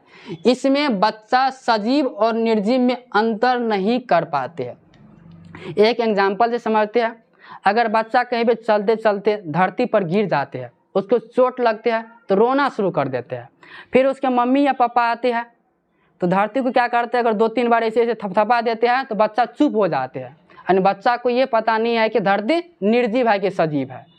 तो इस अवस्था में क्या होता है कि सजीव और निर्जीव के अंतर नहीं कर पाते। देखिए अगर कर पाते हैं तो इससे अगला स्टेज आएगा, लेकिन यहाँ पे नहीं कर पाते हैं, सब में नहीं लगा रहेगा, जो अभी आप लोग को बता रहे हैं। उसके बाद देखिए अहम केंद्रित, अहम का मतलब क्या होता है, संस्कृत में पढ़े होंगे, अहम का मतलब क्या होता है, मैं, यानी जो मैं कर रहा हूँ वही ठीक है, दुनिया कुछ कर रही है वो सब गलत है। तो अहम केंद्रिता का मतलब वही हुआ कि इको यानी इगोसेंट्रिज्म, इसमें बच्चा सोचना शुरू कर देता है जो वह कर रहा है, जो सोच रहा है सब ठीक है, दुनियादारी का बात समझ में नहीं आ पाता। यानी इसमें बच्चा ये कहता है कि जो चॉकलेट हमको पसंद है, अगर हमको डेयरी मिल्क पसंद है तो दुनिया को जितना भी बच्चा होगा सबको वही डेयरी मिल्क ही पसंद होगा। यानी कहने का मतलब हुआ कि बच्चा इसमें ये कहना चाहते हैं कि जो हम कर रहे हैं, जो हम सोच रहे हैं, दुनिया वही सोचेगा। ये कहते, उसको क्या कहते, अहम केंद्रिता। अहम का मतलब मैं जो कर रहा हूँ वही ठीक है, मैं जो सोच रहा हूँ वही ठीक है, उसको क्या कहेंगे, अहम केंद्रिता। चलिए उसके बाद देखिए अपलटावी, अंग्रेजी में कहते इरिवर्सिबिलिटी। इसमें बच्चा वस्तुओं, संख्याएं, समस्याएं इत्यादि को उलटना पलटना नहीं जानता है। देखिए जैसे यहाँ पे एग्जांपल लिया है कि बच्चा को अगर बताएंगे कि 6 + 5 कितना होता है, 11 होता है, ये बता दिए तो ये बच्चा को पता है। लेकिन जब इसी को उलट देंगे कि 5 + 6 कितना होता है, तब उसको नहीं पता, तब कहेगा कि हम नहीं जानते। अगर इस तरह का गुण अगर जानकारी नहीं है तब उसको क्या कहेंगे, अपलटावी कहेंगे। लेकिन अपलटावी में कौन सा अवस्था, SP, अभी बताएं दूसरा चल रहा है ना, SP, तो P से प्री ऑपरेशनल स्टेज। उसके बाद आएगा C में, C का मतलब होता है क्या, कंक्रीट ऑपरेशनल स्टेज। इसमें सभी गुण आ जाएगा। अगर इसमें भी बता देगा कि 6 × 5 = 11 होता है ऐसे करके, तब ये तीसरा स्टेज आ जाएगा। लेकिन अभी जो बता रहे हैं दूसरा बता रहे हैं, P मतलब क्या, प्री ऑपरेशनल स्टेज। इसमें क्या होता है कि उलट पुलट देंगे तो बच्चा वो नहीं जानता। अगर जान जाएगा तब तीसरा अवस्था में आएगा, जो कि इसके बाद आप लोग को बताने वाले हैं। चलिए आगे देखते हैं। अगला देखिए यहाँ पे D नंबर का। D में क्या है, मुद्रा संपर्क, दूरी, भार, ऊंचाई की योग्यता की कमी इसी अवस्था में होती है। देखिए यहाँ पे कमी का चर्चा कर रहे हैं। देखिए यहाँ पे एक एग्जांपल समझते हैं, मुद्रा वाला ही एग्जांपल ले लेते हैं। जैसे यहाँ पे एक 2000 का कोई नोट है, 2000 का कागज वाला नोट है, और रेज की आप लोग जानते हैं, चिल्लर जिसको कहते हैं, ये 50 रुपया का पूरा जमा कर दिया, इसमें 85 रुपया है। तो बच्चा सबसे पहले कौन पसंद करेगा, ये चिल्लर वाला को, क्योंकि ये देखने में ज़्यादा लगता है। इसको ये नहीं पता है कि इसका वैल्यू ज़्यादा है, वैल्यू से मतलब उसको नहीं है, कौन देखने में ज़्यादा लग रहे हैं उसको पसंद करेगा। तो यहाँ पे बच्चा किसको पसंद करेगा, इस चिल्लर वाला को, भले ही इसमें 50 रुपया ही क्यों न हो, इसमें 2000 रुपया क्यों न हो। तो वही है कि मुद्रा का गुण उसी तरह दूरी का होगा, उसी तरह भार का भी होगा और ऊंचाई का भी होगा, इसकी कमी होती है। ये गुण सब नहीं जानते हैं कि कौन किसका ज़्यादा वैल्यू है, सिर्फ देखने में ज़्यादा लगना चाहिए, वैल्यू भले ही कम हो वह उसी पे जाएगा। चलिए उसके बाद देखिए ई नंबर में क्या है, केंद्रीकरण, अंग्रेजी में कहते हैं सेंट्रेशन। एक समय में किसी वस्तुओं की केवल एक विशेषता पर ध्यान देना केंद्रीकरण कहलाती है। देखिए इसमें एक एग्जांपल से समझते हैं। जैसे हम बच्चे थे तो बच्चे में मेरे पास एक मोबाइल था, मेरे पास नहीं, मेरे फैमिली में ही एक मोबाइल था 2610, आप लोग सुने होंगे तो कमेंट कीजिएगा। तो 2610 जो 1000 रुपया में उस टाइम मिलता था वो मोबाइल था। लेकिन कुछ दिन के बाद जो है मेरे भैया वो एक मोबाइल ले लिया ओप्पो का, जिसका कीमत कितना था, उसका 10,000 उस समय कीमत था, लेकिन इसका 1000 ही था। तब उस टाइम हम बोले कि भैया जी ये मोबाइल क्यों लिए, 10,000 में तो 10 का मोबाइल हो जाता। हम किस तरह दिमाग लगाए कि मोबाइल तो सिर्फ बात करने के लिए है, यानी एक समय पर एक ही ध्यान केंद्रित करते हैं। ये हमको नहीं पता है कि मोबाइल में दुनिया का सभी चीज़ हम देख सकते हैं। तो वही बात यहाँ पर भी है कि वो 10,000 का मोबाइल ले लिए तो हम बोले कि उसका एक ही काम तो है, फ़ोन न करना है, यानी एक समय पर एक ही चीज़ पर हम ध्यान दिए, बल्कि एक समय पर बहुत चीज़ के उसमें कर सकते हैं मोबाइल में। तो एक समय पर अगर जो केवल एक विशेषता पर ध्यान देते हैं तो उसको केंद्रीकरण कहलाते हैं। केंद्र का मतलब क्या, केंद्र में तो एक ही बिंदु होता है, इस तरह आप लोग ध्यान कर सकते हैं। चलिए उसके बाद एफ नंबर में संरक्षण, उसको अंग्रेजी में क्या कहते हैं, कंजर्वेशन। इसमें बच्चा किसी वस्तुओं के साइज शेप में चेंज कर दे तो बच्चा क्वांटिटी की मात्रा पर पता नहीं कर पाते हैं, साथ ही संख्या का भी और क्षेत्र का भी। जैसे देखिए एक एग्जांपल इसको भी समझते यहीं पे। जैसे यह एक लंबा गिलास है, ठीक है, लंबा गिलास है, इसमें मान लेते हैं कि 200 ml पानी है, ठीक है। उसके बाद एक यहाँ पे मोटा वाला गिलास है, ठीक है, ये गिलास समझ लीजिएगा, और इसमें मान लेते हैं कितना 300 ml पानी है। अगर बच्चा को कहेंगे कि किसमें ज़्यादा है तो वह कौन पसंद करेगा, 200 ml वाला। क्यों, क्योंकि देखने में क्या लग रहा है, लंबा लग रहा है, यानी उसके शेप और साइज में अगर परिवर्तन कर देते, देखिए सेपेन बदले है, साइजेन बदले है, अगर चेंज कर देते हैं, परिवर्तन कर देते हैं तो क्वांटिटी यानी कितना इसमें मात्रा है उसको पता नहीं कर पाते हैं। इस गुण की अभाव होती है। किसमें? दूसरा चल रहा है, इस तरह आप लोग ध्यान रखिएगा, SPCF, तो अभी दूसरा चल रहा है प्री ऑपरेशनल स्टेज में, ये सभी का कमी होती है, ये ध्यान रखना। चलिए आगे बढ़ते हैं। चलिए आगे है एक और पॉइंट है इसमें जी नंबर का। देखिए इसमें क्या बोल रहे हैं, इसमें क्रमबद्धता, इसमें बच्चा वस्तुओं को उनके आकार में रख नहीं पाता है। जैसे एक बड़ा बुक ले लिए, एक छोटा बुक ले लिए, फिर बड़ा ले लिए और फिर छोटा ले लिए। अब बच्चा को कहेंगे इसको क्रम में रखने के लिए, तो क्रम में नहीं रख पाएगा, यानी वह जो है सबसे पहले बड़ा को नहीं रखेगा, एक बड़ा रख दिया फिर छोटा रख देगा और फिर बड़ा रख देगा, यानी जैसे मन होगा वैसे रख देगा, यानी क्रम में नहीं सजा पाएगा कि जो सबसे पहले बड़ा है उसको पहले रखेंगे, फिर उससे छोटा है तो धीरे धीरे क्या करेंगे, कम करके रखते जाएंगे। इस तरह का गुण का कमी होती है, तो उसको क्या कहते हैं, क्रमबद्धता। ठीक है। अब देखिए ऑब्जेक्टिव नंबर 11, इसमें है कि कंकरों से खेलते हुए एक बच्चा यह खोजता है कि 2 कंकर के 2 समूह मिलाकर 4 कंकर का एक समूह बनता है, यह दर्शाता। देखिए 1 फरवरी 2023 को यह क्वेश्चन पूछा गया है। क्या होगा इसका आंसर कि 2 कंकर, यानी संख्या का बात कर रहे हैं। और देखिए संख्या वाला अभी ही आप लोग को बताया है, संख्या की कमी किस में होती है, देख लीजिए संरक्षण में। देखिए ना, संख्या का गुण, संख्या की जानकारी नहीं होता, किसमें, संरक्षण में। तो इसका राइट आंसर देख लीजिए क्या होगा, ऑप्शन नंबर ए इसका राइट आंसर हो जाएगा, संरक्षण। 1 फरवरी 2023 को ये क्वेश्चन पूछा गया था। चलिए आगे देखते हैं, ऑब्जेक्टिव नंबर 12 है। देखिए 6 वर्षीय लड़का मनीष दुनिया और दूसरों के अनुभव को केवल अपने ही दृष्टिकोण समझने में असफल रहता है, यह किसका प्रतिनिधित्व करता है। देखिए आप असफल रहता है, कितना वर्ष का, 6 वर्ष का, 6 वर्ष का लड़का मनीष है, यानी दुनिया और दूसरा जो क्या कर रहे हैं उसके बारे में वह नहीं सोचता है, वह बोल रहे कि जो हम कर रहे हैं वही ठीक है। उसको क्या कहते थे, आत्म केंद्रीयता, जो कि ऑप्शन नंबर क्या होगा, बी में मौजूद है, यानी जो ऑप्शन नंबर कितना में है, बी में मौजूद है। चलिए और यहाँ पे देखिए क्या है कि असफल है, अगर यहीं पे सफल रहता तो आत्म केंद्रीयता तो होता, लेकिन ये तीसरा अवस्था में जाता। जैसे SPCF बताए हैं ना, ये प्री ऑपरेशनल स्टेज में अभी आ रहा है, लेकिन जब यहाँ पे सफल लग जाएगा, यही सब बच्चा एग्जाम में गलत करता है। जब यहाँ पे सफल लग जाएगा तब ये तीसरा में आएगा, क्योंकि तीसरा में जो है ये सभी का गुण आ जाती है। यहाँ पे कमी है लेकिन तीसरा स्टेज में सभी का गुण आ जाती है। तो चलिए उसी पे चलते हैं। अब ये तो खत्म हो गया, चलिए तीसरा स्टेज पे आ गए हैं। देखिए जो अभी आप लोग को बता रहे हैं, देखिए मूर्त संक्रियात्मक अवस्था, कंक्रीट ऑपरेशनल स्टेज, इसका 7 से लेकर के 11 वर्ष। याद करने का तरीका, SPCF, इसमें क्या होता, 0 से 2 वर्ष, इसमें 2 से 7 और इसमें क्या होगा 7 से 11 वर्ष। यही तीसरा चल रहा है, देखिए 7 से 11 वर्ष, इस तरह याद कर सकते हैं। देखिए इस अवस्था में बच्चा सामने रखी चीज़ों को देखकर ही चिंतन स्टार्ट कर देता है, इसी को क्या कहते हैं, मूर्त चिंतन। देखिए मूर्त का मतलब क्या, देखना, देख कर अगर सोच रहा है, देख कर अगर चिंतन कर रहा है कि ये बोर्ड है, ये मार्कर है, सोच रहा है, देख कर के सोच रहा है, बिना देखे नहीं, देख कर सोच रहा है, ये ध्यान रखना, तब उसको क्या कहते हैं, मूर्त संक्रियात्मक अवस्था कहते हैं।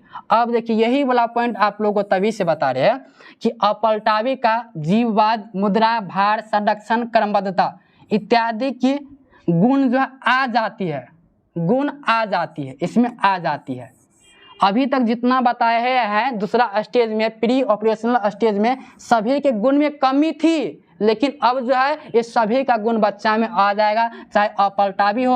अगर 2 + 3 = 5 होता था, अगर 3 + 2 कर देंगे तो फिर भी अब बच्चा क्या होगा, वह बता देगा, क्योंकि अब बच्चा बड़ा हो गया। कितना साल का, 7 से लेकर के 11 वर्ष का हो गया। तो ध्यान रखना साथियों, यहीं पे सब गलती करते, मिस करते हैं। ये जो अपलटावी, जीववाद, मुद्रा, भार, संरक्षण, क्रमबद्धता इत्यादि की जानकारी आ जाती है, इत्यादि की जानकारी आ जाती है, तब उसको क्या कहते हैं, तीसरा स्टेज, यानी कंक्रीट ऑपरेशनल स्टेज कहते हैं, यानी 7 से लेकर के 11 वर्ष। अगर जानकारी नहीं है तब प्री ऑपरेशनल स्टेज यानी दूसरा, अगर जानकारी आ गई है तब तीसरा, कंक्रीट ऑपरेशनल स्टेज कहती है। ये आप लोग ध्यान रखना, यही सब्जेक्टिव आएगा। तीसरा पॉइंट देखिए, इसमें आगमनात्मक तर्क इसी अवस्था में आ जाती है। ये भी क्वेश्चन पूछा गया डायरेक्ट कि आगमनात्मक तर्क किस अवस्था में आती है, तो मूर्त संक्रियात्मक अवस्था यानी कंक्रीट ऑपरेशनल स्टेज में। होता क्या है आगमनात्मक, यानी इसमें क्या होता है, एग्जाम्पल के अकॉर्डिंग तर्क करना शुरू कर देता है। यानी बच्चों को कोई एग्जाम्पल देंगे तो एग्जाम्पल पे वह तर्क यानी सोचना शुरू कर देता है। तो ये ध्यान रखना, आगमनात्मक तर्क किस में आता है, तो मूर्त संक्रियात्मक अवस्था में आता है। देखिए यहाँ पे एक क्वेश्चन है कि जीन पियाजे के संज्ञानात्मक विकास के सिद्धांत के अनुसार बच्चे किस चरण में संक्रियाओं को एक दिशीय तार्किक क्रम में सोचना शुरू कर देता है। देखिए सोचना, चिंतन करना शुरू, देखिए चिंतन करना किस अवस्था में, तो मूर्त संक्रियात्मक अवस्था, जो कि ऑप्शन नंबर सी में मौजूद है। इस तरह का क्वेश्चन देखिए 18 जनवरी 2023 को पूछा गया है और इसी तरह का क्वेश्चन भी आप लोग को एग्जाम में पूछा भी जाता है। चलिए आगे बढ़ते हैं, ज़्यादा समय नहीं लेंगे। उसके बाद देखिए लास्ट है चौथा, औपचारिक संक्रियात्मक अवस्था, फॉर्मल ऑपरेशनल स्टेज। देखिए अब इसको याद करने का तरीका, SPCF। अभी तक में कितना तैयारी है, एस में 0 से 2, P में 2 से 7 वर्ष, C में 7 से 11 वर्ष और F में देखिए क्या है 11 से लेकर के 15 या 15 से अधिक भी हो सकता है। ये आप लोग को एज जो याद हो गया होगा। S से सेंसरी मोटर स्टेज, P से प्री ऑपरेशनल स्टेज और C से कंक्रीट ऑपरेशनल स्टेज और F से फॉर्मल ऑपरेशनल स्टेज। इस तरह आप लोग दिमाग लगा सकते हैं, SPCF। इसमें क्या होता था, इसको देख लीजिए, इसमें क्या होता, छाप बनाना, छाप या नकल करना शुरू कर देता था बच्चा। और इसमें क्या है, प्री ऑपरेशनल स्टेज, इसमें क्या होता था, प्रतीक का उपयोग, सिंबल से, प्रतीक या सिंबल कहीं पे आप लोग को मिल जाएगा तो प्री ऑपरेशनल स्टेज आप लोग चूज करके आना। उसके बाद कंक्रीट में क्या है, मूर्त चिंतन, देख करके चिंतन शुरू करता है। और इसमें क्या होगा, ऐप में अमूर्त चिंतन, बिना देखे अमूर्त चिंतन। देखिए इसमें क्या है, सी में मूर्त चिंतन, लेकिन इसमें एफ वाला में अमूर्त चिंतन है, बिना देखे। जैसे अभी हम यहाँ पे पढ़ा रहे हैं, अगर यहाँ से साइड अगर हम हो जाएंगे तो यहाँ से देखिए अब आप लोग को नहीं दिख रहा है, इसका एज देख लीजिए, 11 से लेकर 15 वर्ष का कोई भी बच्चा होगा तो वहाँ पे दिमाग लगा सकते हैं कि नहीं यहाँ पे कोई टीचर होगा जो पढ़ा रहा है। तो किस में आएगा, तो औपचारिक संक्रियात्मक अवस्था यानी फॉर्मल ऑपरेशनल स्टेज। देखिए आप इसमें बच्चा अमूर्त चिंतन जो यहाँ पे बता दिए। उसके यह संज्ञान की सर्वोच्च यानी ऊंची अवस्था, सबसे लास्ट यही है 11 से लेकर के 15, इसलिए इसको क्या कहा गया है, सर्वोच्च यानी ऊंची अवस्था कहा गया है। और इसमें देखिए निगनात्मक तर्क इसी अवस्था में आती है। इससे पहले सी कंक्रीट वाला में आगमनात्मक, लेकिन एफ वाला में निगमनात्मक। कंफ्यूजन नहीं होना दोस्तों, सी वाला में आगमनात्मक और एफ वाला में निगमनात्मक, ये आप लोग ध्यान रखना। और निगमनात्मक का मतलब क्या, नी से मतलब क्या, पहले बच्चा को नियम दिया जाएगा, नियम के अकॉर्डिंग तर्क करना शुरू कर देता है। तो एक स्टेप में अगर यहाँ पे समझना चाहे तो SPCF, एस का पूरा नाम, पी का पूरा नाम, सी का पूरा नाम, एफ का पूरा नाम याद कर लेंगे। और इसका एज देख लीजिए, 0 से 2, 2 से 7, 7 से 11 और 11 से 15। एस वाला में क्या होता है, छाप बनाना, नकल करना शुरू करता है। पी वाला में क्या होता है, प्रतीक का यूज होगा। उसके बाद सी वाला में क्या होगा, मूर्त चिंतन करता है और आगमनात्मक तर्क शुरू करता है। और एफ वाला में क्या होता है, अमूर्त चिंतन और निगमनात्मक तर्क शुरू करता है। तो एक लाइन में सारांश के तौर पे आप लोग को याद करने का एक ही अब ये तरीका जो आप लोग को निचोड़ करके यहाँ पे हम बता दिए। उसके बाद देखिए एक ऑब्जेक्टिव निगमनात्मक तर्क, देखिए डायरेक्ट यहाँ पे निगमनात्मक तर्क किस अवस्था में, औपचारिक देखिए ऑप्शन नंबर डी में मौजूद है ना, सिंपल क्वेश्चन। तो इसको आप लोग नोट जो है जरूर कीजिएगा और यहीं से आप लोग को याद भी होगा। चलिए आगे देखते हैं।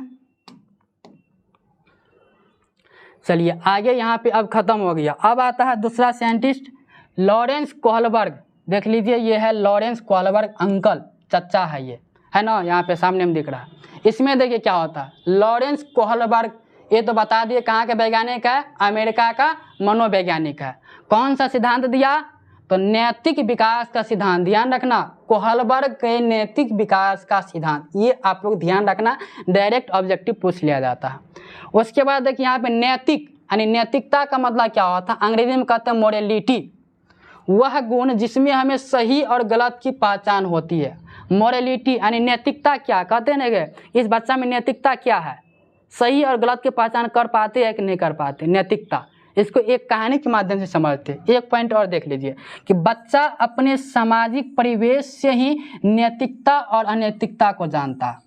यानी आप लोग जो सही और गलत का जो पहचान करते हैं कि क्या यह मार्कर है या नहीं है, तो आप लोग कहेंगे है, तो सही है या गलत है इसके पहचान कैसे कर पाते हैं, कहाँ से सीखे हैं, अपने समाज में रह कर के सीखे हैं। ये नहीं है कि आप लोग जन्म लिए तो जन्मजाति होती है, जन्म से नहीं होते, ये आप लोग ध्यान रखना। समाज से सीखे है, जो भी आप लोग सीखे है समाज से ही सीखे है, जन्मजात कुछ नहीं होती यहाँ पे, तो ये आप लोग ध्यान रखना। चलिए अब यहाँ पे कोहलबर्ग का एक कहानी है, इस कहानी को आप लोग समझिए। और ये फिगर का हम फॉर्मेट बनाए हैं, आप लोग फिगर पे उतना नज़र नहीं डालिएगा, ये फॉर्मेट है। इसमें देख लीजिए, ये पत्नी मान लेते हैं इसको, और इसको मान लेते हैं पति, और ये क्या है, डॉक्टर। मेरा नहीं है, न ही आपका है, जिसका भी हो आप लोगों को समझना है। देखिए यानी हिंज की कहानी किसका है, तो हिंज का है।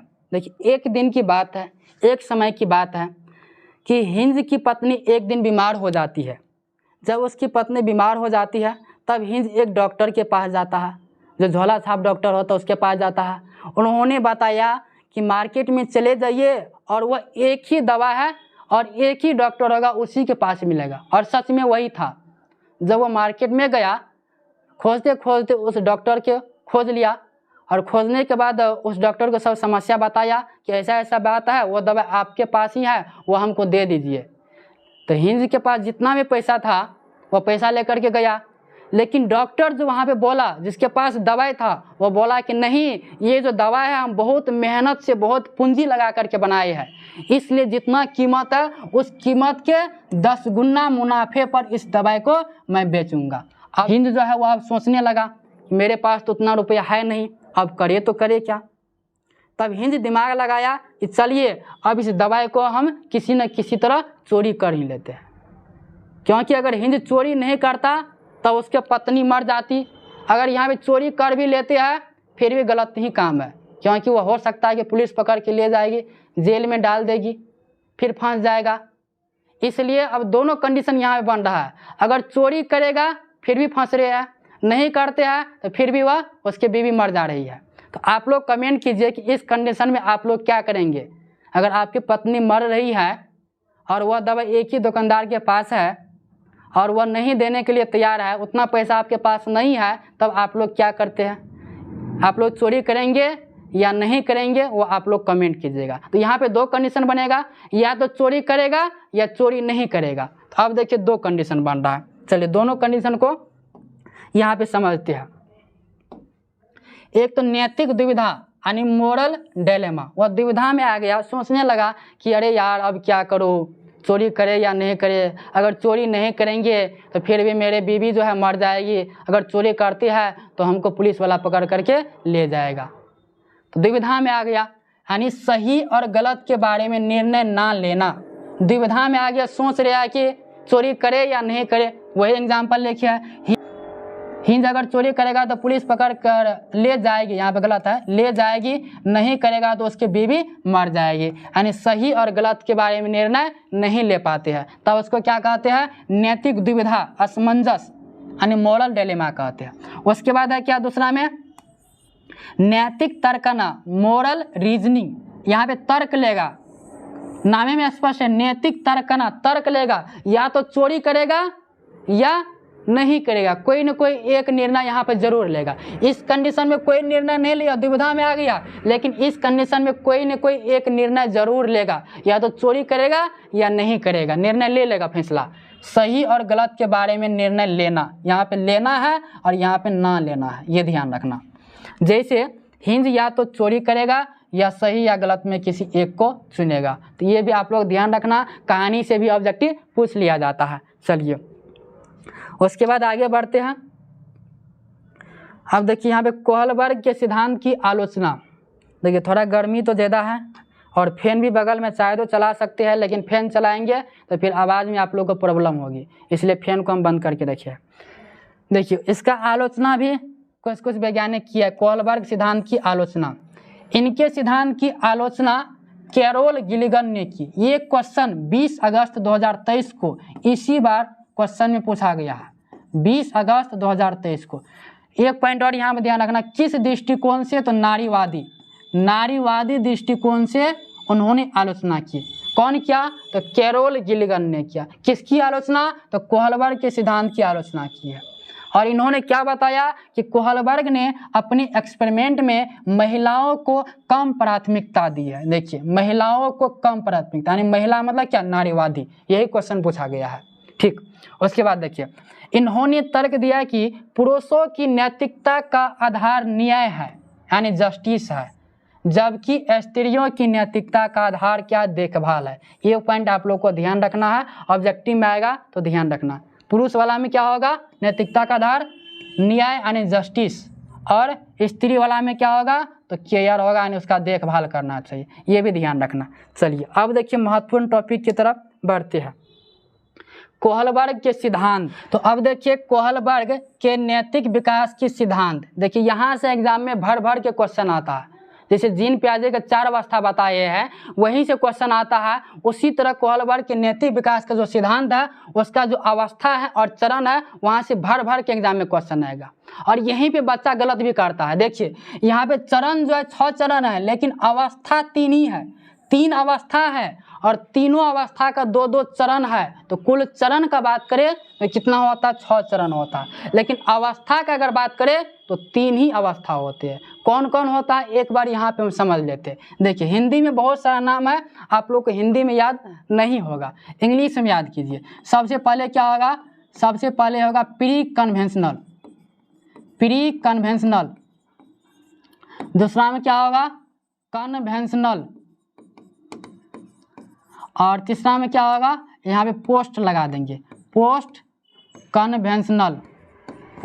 कन्वेंशनल, ये ध्यान रखना। देखिए यहाँ पे प्री लगाएंगे, यहाँ पे प्री हटा करके सिर्फ कन्वेंशनल बोल देंगे, और यहाँ पे प्री का जगह पे पोस्ट लगा देंगे, पोस्ट कन्वेंशनल। ये 3 लेवल होता है।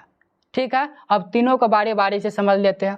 देखिए इसी को क्या कहते हैं, प्री कन्वेंशनल, यहाँ पे है ना प्री कन्वेंशनल लेवल, इसको हिंदी में कहते हैं पाक रूढ़िगत नैतिकता का स्तर, या प्रथा पूर्व चाल स्तर, या पूर्व परंपरागत स्तर। देखिए हिंदी में कितना नाम है, आप लोग चाहे तो हिंदी में भी याद कर सकते हैं। इसमें बच्चा का एज कितना होता है, 4 से लेकर के 10 वर्ष का बच्चा है, 4 से लेकर के 10 वर्ष का बच्चा पे सोचना है। चलिए आगे बढ़ते हैं।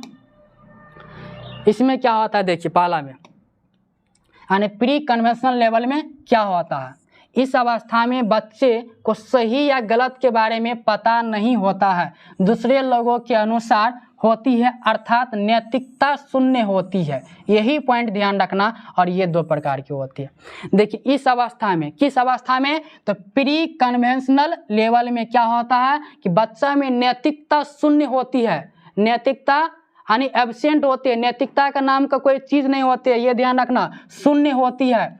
एक एग्जाम्पल से समझते हैं कि अगर कहेंगे बच्चा को कि अपने पापा में थप्पड़ लगाइए, पापा में लगा देगा, कहेंगे मम्मी में लगाइए, मम्मी में लगा देगा, कहेंगे नरेंद्र मोदी को लगाइए, नरेंद्र मोदी को लगा देगा। यानी नैतिकता नहीं है उसके पास कि कौन हमसे सीनियर है, कौन क्या लगेंगे, वह जानकारी उसके पास नहीं है, कोई नैतिकता ही नहीं है।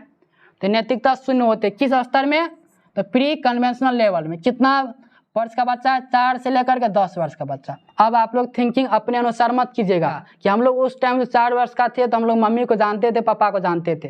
ये मेरे अनुसार भी नहीं है, ये किसके अनुसार है, कोहलबर्ग के अनुसार है। नैतिकता शून्य स्तर नंबर 1 ध्यान रखना, नैतिकता शून्य होती है। ये 2 प्रकार से होती है, इस दोनों को बारी से समझिए, और यहीं से ऑब्जेक्टिव भी आता है। देखिए इसमें क्या है कि दंड एवं आज्ञा पालन उन्मुखता पहला है, और दूसरा में देखिए क्या है, साधनात्मक सापेक्षता तथा उन्मुखता।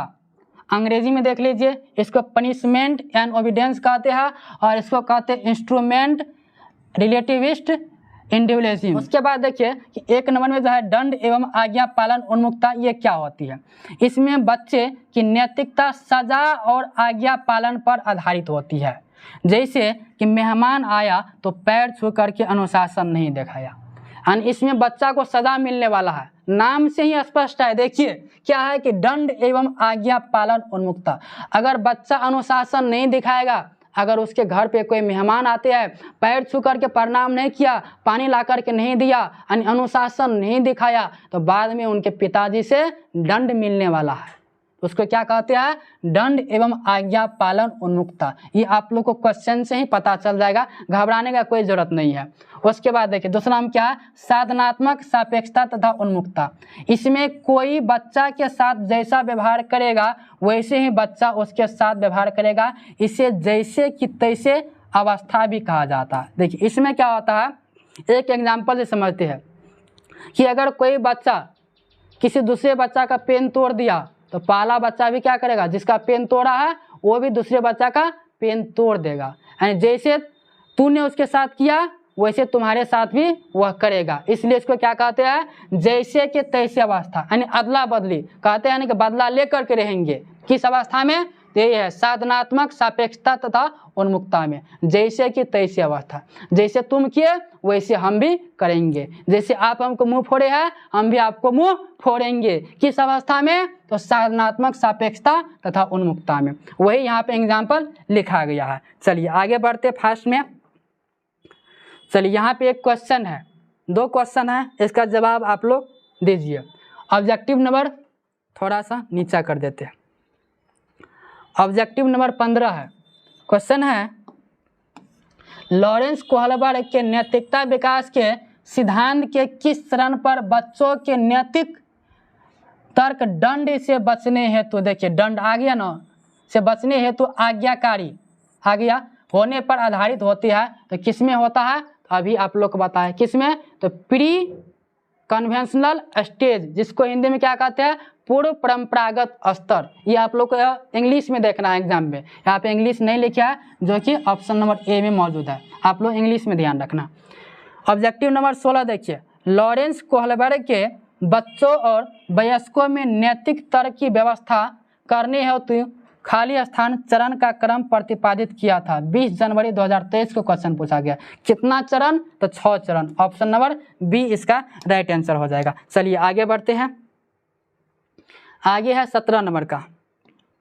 17 नंबर ऑब्जेक्टिव है कि लॉरेंस कोहलबर्ग के सिद्धांतों में कौन सा स्तर नैतिकता की अनुपस्थिति, यहाँ देखिए नैतिकता की अनुपस्थिति, नैतिकता 0 है, यहाँ पे नैतिकता 0 है। किसमें? तो स्तर नंबर 1 में, और स्तर 1 ही अभी तक बताई है, जो कि ऑप्शन नंबर सी में मौजूद है। चलिए दूसरा पढ़ते हैं। आगे देखिए दूसरा में आ गया कन्वेंशनल, रूढ़िगत नैतिकता का स्तर या परंपरागत का स्तर। अंग्रेजी में कन्वेंशनल लेवल कहते हैं। आप लोग अंग्रेजी ही ध्यान रखना। पहला में क्या था? प्री कन्वेंशनल लेवल, दूसरा में कन्वेंशनल, और तीसरा में पोस्ट कन्वेंशनल। तो दूसरा का समझते हैं क्या है? कन्वेंशनल लेवल, 10 से लेकर के 13 वर्ष का बच्चा।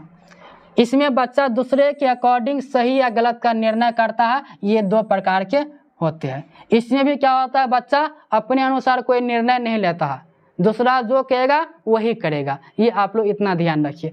बाकी देखिए इसमें भी 2 प्रकार का होता है, और यहाँ से क्वेश्चन एग्जाम में भी बहुत आते हैं। अच्छा लड़का या लड़की बनने की उन्मुक्ता। इसमें क्या होता है कि दूसरों के साथ भला बन के अनुमोदन अर्जित करता है। जैसे एग्जाम में प्राइज पा करके भला बनकर भला बनना बट जॉब न होना। इसमें क्या होता है कि अच्छा लड़का या लड़की में देखिए इसमें अच्छा बनने का कोशिश करेगा। यहाँ पे जो है ऑफलाइन टेस्ट होता है, तो टेस्ट में अच्छा बनने के लिए तैयार होगा, लेकिन एग्जाम में जो है वो बुरा हो जाता है। यहाँ पे अच्छा दिखाने के लिए दूसरे को नुकसान भी पहुँचा देगा, लेकिन अपने फायदा के लिए कुछ नहीं करेगा। ये आप लोग ध्यान रखना। क्वेश्चन आएगा, अभी आप लोग जरूर फटाफट से जवाब देंगे। चलिए उसके बाद देखते हैं फास्ट में। इसमें क्या होता है? गोल्डन रूल की विचार आता है। तो गोल्डन रूल किस में आता है? ध्यान रखना। तो कन्वेंशनल लेवल में गोल्डन रूल आता है। ये भी ऑब्जेक्टिव में पूछा गया है। उसके बाद चलिए दूसरा देखते हैं। देखिए दूसरा में क्या है कि कानून एवं व्यवस्था उन्मुक्ता, लॉ एंड ऑर्डर ओरिएंटेशन, समाज के आधार पर सभी भावनाओं को विकसित करता है। जैसे लाल बत्ती जलने पर रुकना चाहिए।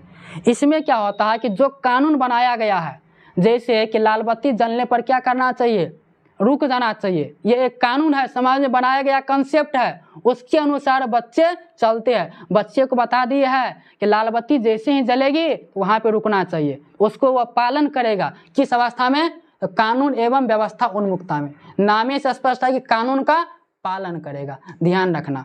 इसे सामाजिक एवं व्यवस्था उन्मुक्ता भी कहते हैं, यानी समाज के अनुसार ही इसमें बच्चे चलते हैं।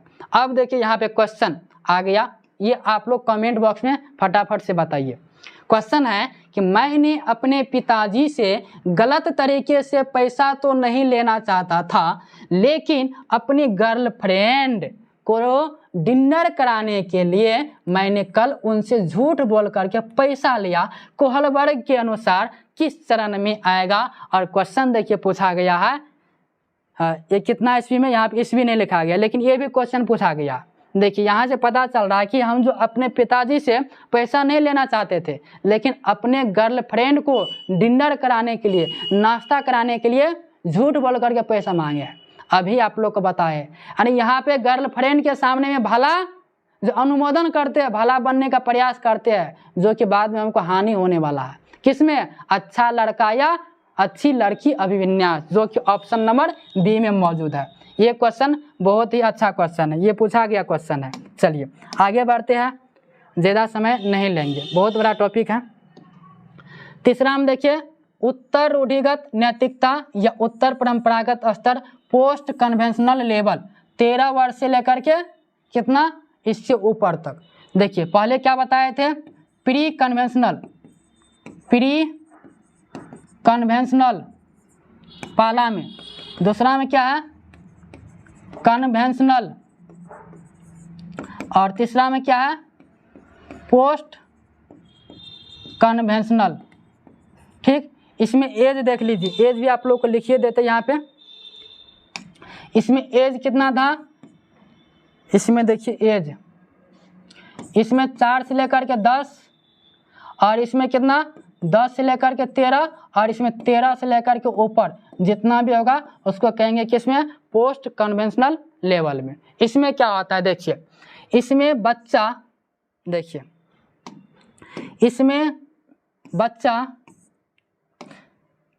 इसमें बच्चा डिसीजन समाज से न लेकर खुद से लेते हैं। ये 2 प्रकार के होते हैं। इससे पहले जो आप लोग को बताए, उसमें बच्चा जो है डिसीजन समाज के अनुसार लेगा, लेकिन इसमें समाज के अनुसार नहीं लेगा।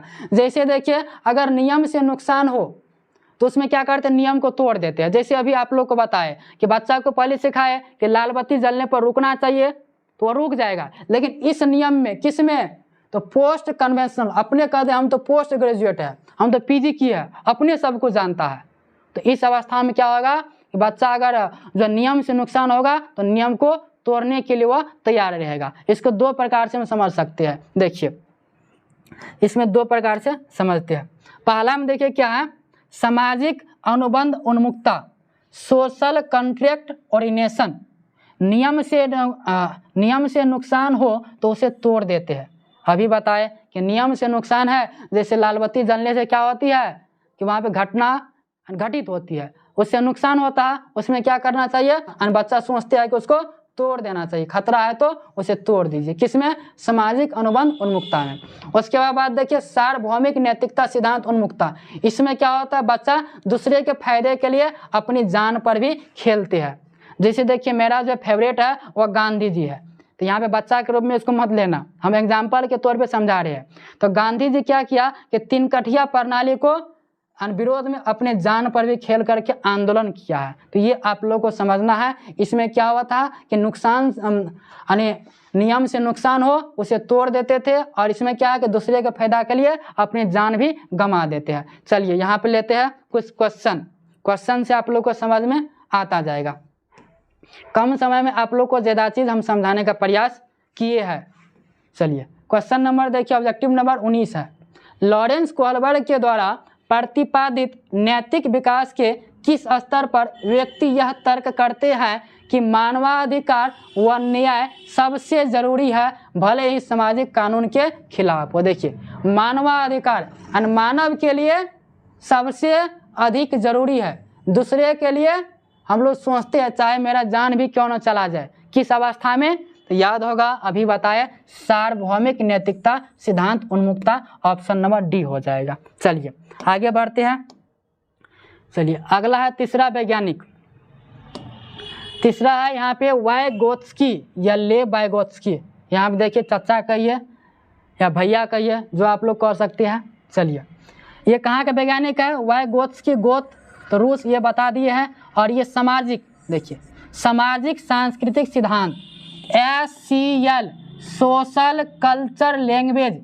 जब भी वाइगोत्स्की आप लोग को क्वेश्चन में आ जाए तो 3 ही चीज़ ध्यान रखना, SCL सोशल कल्चर लैंग्वेज यानी सामाजिक सांस्कृतिक और भाषा, यही आप लोग को ध्यान रखना, बाकी और इसमें कुछ नहीं है। SCL आप लोग ध्यान रखना, सामाजिक सांस्कृतिक और भाषा हिंदी में। चलिए देखिए इसके अकॉर्डिंग बच्चा अपने समाज व संस्कृति, आ गया ना, समाज और संस्कृति से अंतःक्रिया इंटरेक्ट करके सीखता है। यानी इसमें क्या बताया है वाइगोत्स्की कि बच्चा जो समाज में रहता है, समाज के जो बोलचाल है उसी से सीखता है, अंतःक्रिया करके उससे इंटरेक्ट करके सीखता है। तो ये ध्यान रखना, समाज और संस्कृति। वाइगोत्स्की ने कहा पहले भाषा बाद में विचार आते हैं, जबकि जीन पियाजे ने कहा पहले विचार बाद में भाषा आते हैं। इस पॉइंट को हम आगे समझाने वाले हैं, इसको आप लोग तब तक साइड में रख दीजिए, इस पॉइंट को साइड में रख दीजिए, ये आगे समझाने वाले हैं। उससे पहले कुछ और पॉइंट है, इसको समझिए। देखिए वाइगोत्स्की ने 2 महत्वपूर्ण कंसेप्ट बताए हैं, जिस तरह जीन पियाजे का था कोलबर्ग का, उसी तरह वाइगोत्स्की 2 कंसेप्ट बताए हैं। पहला में क्या है? ZPD फुल फॉर्म पूछ लिया जाता है, जोन प्रोक्सिमल डेवलपमेंट, हिंदी में क्या कहते हैं? समीपस्थ या निकट विकास का क्षेत्र कहते हैं। इसमें क्या होता है कि वास्तविक विकास और संभावित विकास के बीच के अंतर को ZPD कहा जाता है। एक शब्द में समझिए, जैसे आप लोग अभी मेरा वीडियो देख रहे हैं तो टारगेट तो आप लोगों का कुछ ना कुछ होगा कि आप लोग का संभावित विकास कितना होगा कि स्टेट में कि हम 130 मार्क लाएंगे। लेकिन हो सकता है कि मेरा वीडियो देखने से पहले अगर आप लोग तैयारी नहीं करते, सिर्फ सेल्फ स्टडी करते, तो हो सकता है कि आप लोग को 70 मार्क ही आता। इसके बीच का जो डिफरेंस है, अंतर है 100, इसी को क्या कहते हैं? तो ZPD कहते हैं। ध्यान रखना कि समीपस्थ या इसी को क्या कहते हैं? निकट विकास का क्षेत्र किस मनोवैज्ञानिक से संबंधित है? तो वाइगोत्स्की, ये ध्यान रखना, ऑब्जेक्टिव में पूछा गया है। उसके बाद देखिए दूसरा में क्या, पार या ढांचा या मचान, अंग्रेजी में स्केप होल्डिंग। इसमें 100% भेविया लगाइए कि यहीं से आप लोग को ज़्यादातर क्वेश्चन आता। पार, ढांचा, मचान क्या होता है? टेम्परोरी हेल्प देना, बस इतना ध्यान रखना, टेम्परोरी हेल्प देना ही क्या कहलाता है? पार या ढांचा या मचान कहलाता है। जैसे आप लोग साइकिल सीखे होंगे तो साइकिल तो अचानक नहीं सीखे होंगे, कोई ना कोई आप लोगों को पीछे से साइकिल का कैरियर पकड़ करके सिखाया होगा, यानी कोई ना कोई हेल्प किया है, सहायता किया, संकेत दिया है, टेम्परोरी समकालीन हेल्प किया है, तब उसको क्या कहते हैं? पार या ढांचा या मचान। तो कौन कर सकता है? जैसे एग्जाम्पल में समझिए, जैसे साइकिल सीखना बता दिए, शिक्षक जो है वो हेल्प कर सकते हैं सवाल बनाने में। उसके बाद देखिए माता पिता यानी गाइड कर सकते हैं कि बच्चा ये काम करो, वो काम करो, सही रहेगा, कुछ ना कुछ संकेत देते हैं, कुछ ना कुछ हेल्प करते हैं। तो क्या हो जाएगा? इसको हम क्या कहते हैं? पार या ढांचा या मचान कहते हैं। तो हेल्प देने वाले को क्या कहते हैं? जैसे माता पिता हेल्प देगा, शिक्षक हेल्प देगा, या आपका भाई हेल्प दिया होगा साइकिल चलाने में, उसको क्या कहेंगे? MKO। कौन कहते हैं? वाइगोत्स्की, हम नहीं। देखिए MKO जो हेल्प देता है, शिक्षक या माता पिता, ये सबको क्या कहते हैं? MKO। इसका पूरा नाम क्या? More knowledge other. तो ये कोई बड़ी बात नहीं है, समझ सकते हैं। चलिए आगे देखते हैं। ऑब्जेक्टिव नंबर 20, और अभी बताया कि निकटस्थ विकास के क्षेत्र कौन वैज्ञानिक से संबंधित है, किस मनोवैज्ञानिक से संबंधित है? तो वाइगोत्स्की, ऑप्शन नंबर ए में मौजूद था। चलिए आगे देखते हैं। ऑब्जेक्टिव नंबर यहाँ पे 21 है, और यही क्वेश्चन एग्जाम में आता है 100%।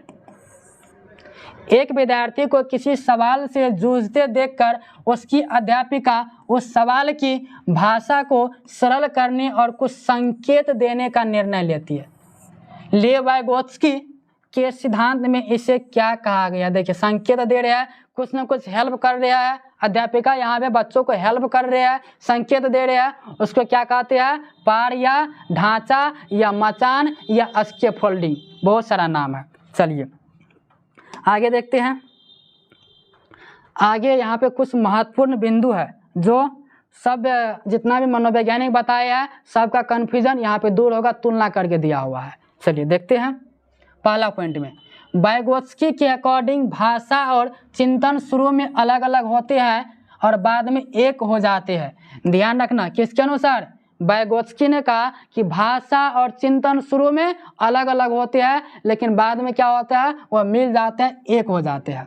उसके बाद देखिए दूसरा पॉइंट, यही आप लोग को बार बार ऑब्जेक्टिव में पूछ लिया जाता है। देखिए क्या है कि वाइगोत्स्की ने कहा पहले भाषा आती है बाद में विचार, जबकि पियाजे ने कहा पहले विचार आती है बाद में भाषा। देखिए इसमें साथियों कन्फ्यूजन नहीं होना है। वाइगोत्स्की ने क्या कहा कि पहले भाषा और बाद में विचार, लेकिन जीन पियाजे कहा कि पहले विचार बाद में भाषा। इसमें कन्फ्यूजन दूर कीजिए कि पियाजे यानी जो आपके गांव समय अगर भंडारा होता होगा तो जब भी बाबा आता होगा तो बाबा सब क्या होता है, प्याज नहीं खाते हैं, तो वह क्या बोलेगा कि आप लोग प्याज खाते हैं, उसमें तनियोटा विचार नहीं है, प्याज नहीं खाना चाहिए। तो प्याज नहीं खाना चाहिए मतलब क्या बोल दे पहले कि विचार हल्कोटा विचार नहीं से प्याज खाए छी, मतलब क्या, पहले विचार, प्याज खाते हैं तो पहले विचार कीजिए। इससे आप लोग याद कर सकते हैं कि पियाजे ने कहा कि पहले विचार आती है बाद में भाषा, बाद में भाषा को संभालेगी, पहले विचार कीजिए कि आप लोग प्याज नहीं खाना है। तो पियाजे ने क्या कहा कि पहले विचार आती है बाद में भाषा आती है। आप लोग को कन्फ्यूजन दूर हो गया होगा। तीसरा में देखिए, भाषा संज्ञानात्मक विकास को महत्वपूर्ण और सुगम बनाती है। किसने कहा, वाइगोत्स्की ने कहा। यह भी ऑब्जेक्टिव में पूछ लिया जाता है। चलिए अगला देखते हैं, चौथा पॉइंट जो कि लास्ट पॉइंट है, निजी भाषा या आंतरिक भाषा, प्राइवेट स्पीच इसको अंग्रेजी में कहते हैं। इसमें बच्चे अपने ही कार्यों को निर्देश देने के लिए भाषा का उपयोग करते हैं। जैसे अभी आप लोग मेरा वीडियो देख रहे हैं, इससे पहले आप लोग अपने मन में सोचे होंगे कि चलिए आज यूट्यूब पे जाते हैं, सर्च करेंगे एस मनी एकेडमी, अपने मन में कुछ न कुछ भाषा का उपयोग किए हैं, तो उसको क्या कहेंगे, निजी भाषा या आंतरिक भाषा या प्राइवेट स्पीच। इसमें इतना ध्यान रखना कि किस वैज्ञानिक से संबंधित है निजी भाषा, तो वाइगोत्स्की, ये वाइगोत्स्की का पॉइंट ही बता रहे हैं, ये पूछा गया है। उसके बाद देखिए नोट में है कि जीन पियाजे बच्चों के स्वतंत्र प्रयासों द्वारा दुनिया के अनुभव करने पर जोर देती हैं, जबकि वाइगोत्स्की संज्ञानात्मक विकास को मध्यस्थ, ये पॉइंट ध्यान रखना, प्रक्रिया के रूप में देखती है। ये लाइन भी आप लोग ध्यान रख लीजिएगा। चलिए आगे बढ़ते हैं। वीडियो बहुत ही लंबा हो रहा है ना, चलिए कोई बात नहीं है, टॉपिक भी बहुत सारा है इसमें। ऑब्जेक्टिव नंबर देखिए 22, ले वाइगोत्स्की ने निम्न में से किसे अधिगम के सुसाद में महत्वपूर्ण माना है। 23 जनवरी 2023 को ये क्वेश्चन पूछा गया। ले वाइगोत्स्की जब भी आएगा, तीन चीज, SCL, सोशल, कल्चर, लैंग्वेज, उसके बाद हिंदी में क्या कहेंगे, सामाजिक, सांस्कृतिक और भाषा। तो देखिए इसमें क्या मिल रहा है, सांस्कृतिक मिल रहा है, सामाजिक मिल रहा है, ये नहीं होगा, ये नहीं होगा। लेकिन ऑप्शन नंबर बी में देखिए कंफ्यूजन पैदा करेगा, यहाँ पे अलगौब लगा हुआ है। अलगौब का मतलब क्या, भ्रम पैदा करना। तो क्या समाज में भ्रम पैदा करेंगे, नहीं करेंगे, ये ऑप्शन नहीं होगा, ये गलत हो जाएगा। ऑप्शन नंबर ए इसका राइट आंसर हो जाएगा। उसके बाद ऑब्जेक्टिव नंबर 23 देखिए कि बच्चे अपने ही कार्यों को निर्देश देने के लिए निजी भाषा किससे संबंधित है, किस मनोवैज्ञानिक से, तो वाइगोत्स्की से, जो कि ऑप्शन नंबर बी में मौजूद था। चलिए देखते हैं आगे। चलिए आगे ये भी खत्म हो गया। अब अगला मनोवैज्ञानिक है जो कि लास्ट है, नोम चॉम्स्की। यही है नोम चॉम्स्की, इसको हम दादा कह सकते हैं, मेरे दादा के लायक है, दादा कह सकते हैं। चलिए कोई बात नहीं, याद कर सकते हैं, ये है नोम चॉम्स्की। और नोम चॉम्स्की में देखिए कहाँ के वैज्ञानिक है, अमेरिका का। ये पॉइंट आप लोग को शुरू में ही बता दिया है कि कहाँ के वैज्ञानिक था। बच्चे में भाषा सीखने की क्षमता जन्मजात, बस ये पॉइंट आप लोग इतना ध्यान रखना, बच्चे में भाषा सीखने की क्षमता जन्मजात होती है। इन्होंने कहा कि बच्चा जो जन्म लेते हैं जन्म से ही भाषा सीखना शुरू करते हैं, जन्मजात ही होते हैं, जन्म से ही वो सीख करके आए हैं, ऐसे बोल दिया। मैं नहीं कह रहे हैं, नोम चॉम्स्की के अनुसार ये हम बोल रहे हैं। बच्चे के मस्तिष्क में एक डिवाइस, एक यंत्र होती है, जिस यंत्र का नाम क्या होता है? LED। उसी से बच्चा भाषा सीखते हैं। पूरा नाम लैंग्वेज एक्विजिशन डिवाइस, हिंदी में कहे तो भाषा अधिग्रहण सिद्धांत। ये भी पूरा नाम कभी कभी पूछ लिया जाता है LED का, ये भी आप लोग ध्यान रखना। तो नोम चॉम्स्की में आप लोगों को कितना याद करना, बस एक ये पॉइंट, बच्चे में भाषा सीखने की क्षमता जन्मजात होती है और उसके मस्तिष्क में एक डिवाइस होती है जिसका नाम है LED। बस इतना ही आप लोग को याद करना, और बाकी इसमें आप लोग को कुछ भी याद करने का ज़रूरत नहीं है, इतना ही पूछा जाता है। चलिए आगे देखते हैं। आगे एक पॉइंट और है, इसको भी देख लीजिए, और ये पॉइंट भी वही बता रहे हैं। देखिए कि नोम चॉम्स्की ने सार्वभौमिक व्याकरण का सिद्धांत दिया, यानी ग्रामर जन्मजात वाला पॉइंट ध्यान रखना। और हमेशा किससे? भाषा से संबंधित अगर जन्मजात रहेगा तो नोम चॉम्स्की ही आप लोग को आंसर टिक करके आना है। तो ये जो है नोम चॉम्स्की बताया है। और चॉम्स्की ने भी भाषा का 2 लेवल बताया है, जिस तरह जीन पियाजे, वाइगोत्स्की, कोहलबर्ग अपने अपने सिद्धांत में बहुत सारे लेवल, बहुत सारी अवस्था बताए हैं, उसी तरह नोम चॉम्स्की भी 2 लेवल बताए हैं। एक है सतही संरचना और दूसरा क्या? गहरी संरचना। नामे में आंसर है सतही, सतह जानना, ऊपर जानना।